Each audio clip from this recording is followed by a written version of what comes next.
Good morning class 10th। आज हम प्रकाश, परावर्तन तथा अपवर्तन चैप्टर में अपवर्तन को समझेंगे। बच्चों, आपको पता है, आपने इससे पहले परावर्तन पढ़ा था। तो परावर्तन में आपने जाना कि प्रकाश की किरण किसी पृष्ठ से टकराकर वापस उसी माध्यम में लौट जाती है। ठीक है, ये प्रकाश का परावर्तन है।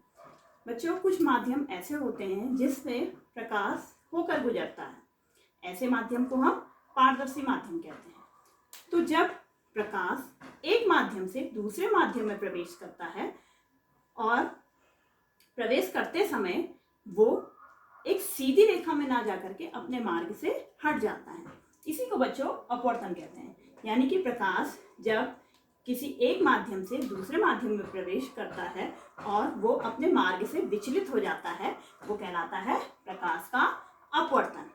ठीक है, इसको समझने से पहले बच्चों एक एग्जाम्पल है, उससे समझेंगे। देखिए, ये मैंने कहा, इसमें आपका एक गिलास में पानी लिया है।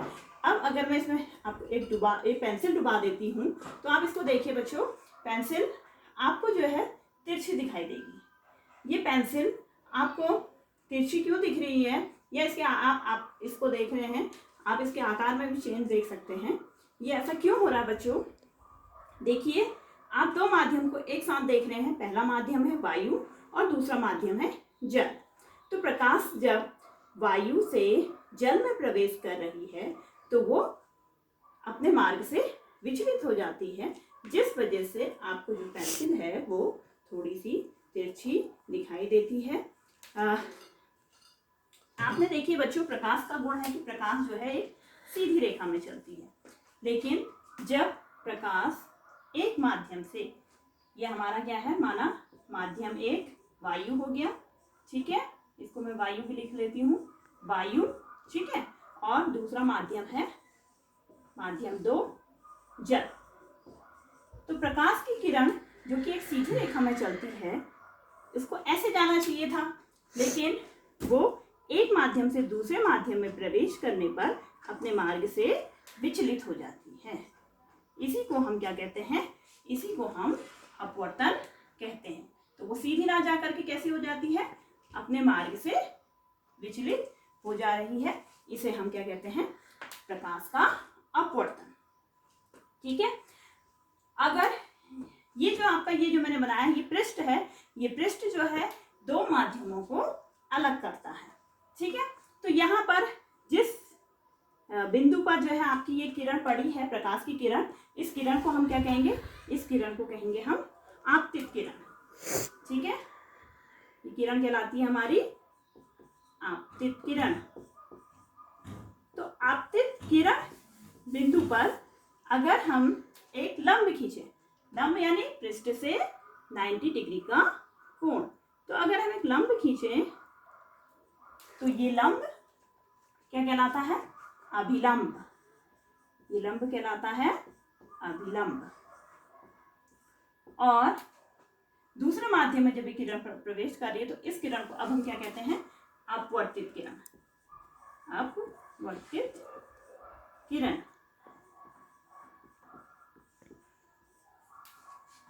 तो अपवर्तन के बच्चों दो नियम हैं।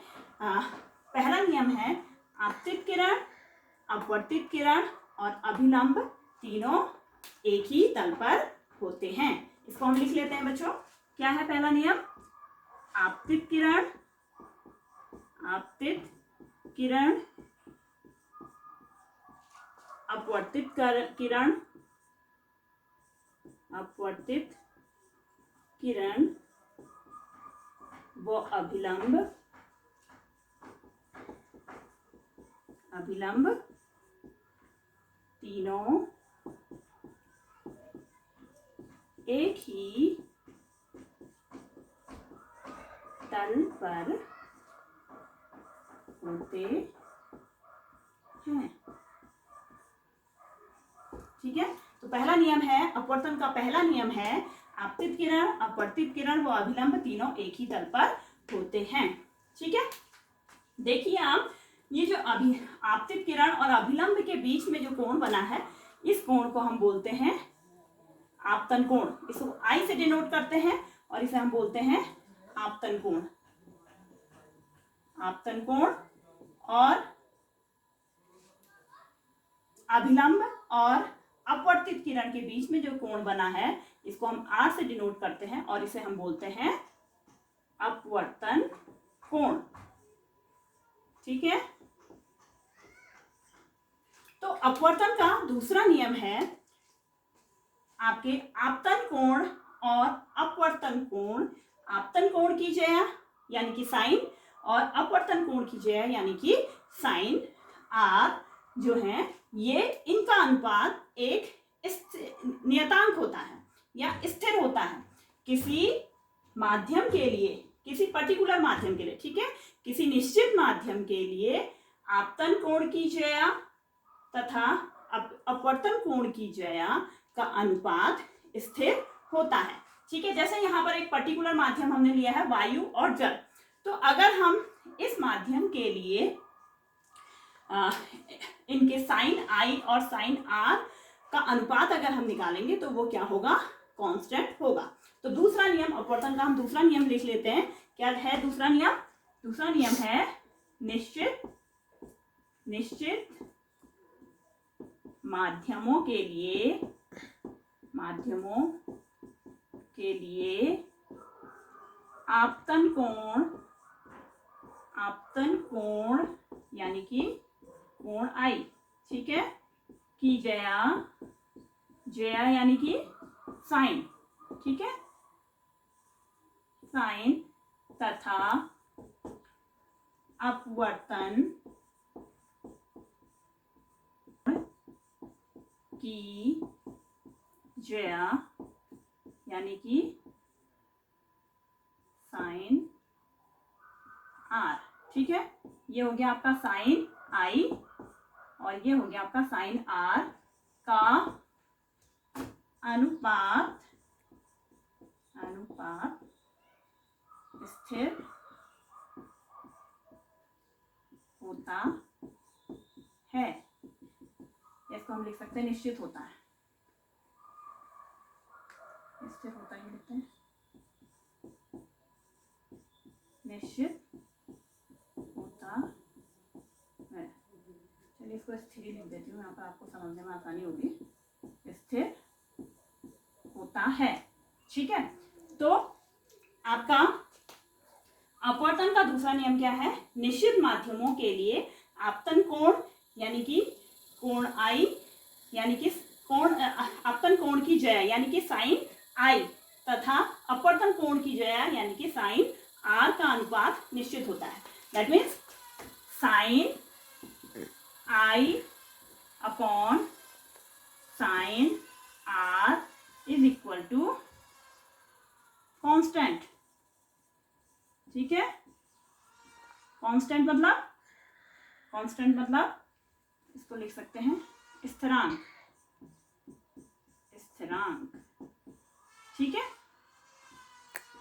यही क्या कहलाता है आपका बच्चों, ये जो अपवर्तन का जो दूसरा नियम है, इसी नियम को हम स्नेल का नियम भी कहते हैं। तो कभी कभी क्वेश्चन आता है बच्चों स्नेल का नियम लिखिए, तो यही क्या है आपका स्नेल का नियम। ठीक है, ये है आपका स्नेल का नियम। तो इस प्रकार से बच्चों अपवर्तन के दो नियम होते हैं और इसमें जो दूसरा नियम है, इस नियम को हम स्नेल का नियम भी कहते हैं। और ये जो आपका ये जो कांस्टेंट वैल्यू जो निकलती है sine i upon sine r, ये किसी दो माध्यमों के लिए ये एक स्थिरांक होता है। और ये जो है पहले माध्यम के सापेक्ष, पहले माध्यम यानी वायु, यहाँ पर दूसरा माध्यम जल है, तो पहले माध्यम के सापेक्ष दूसरे का अपवर्तनांक होता है।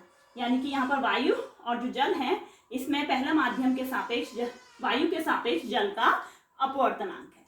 तो इस प्रकार से बच्चों आप जो है ये अपवर्तन के नियम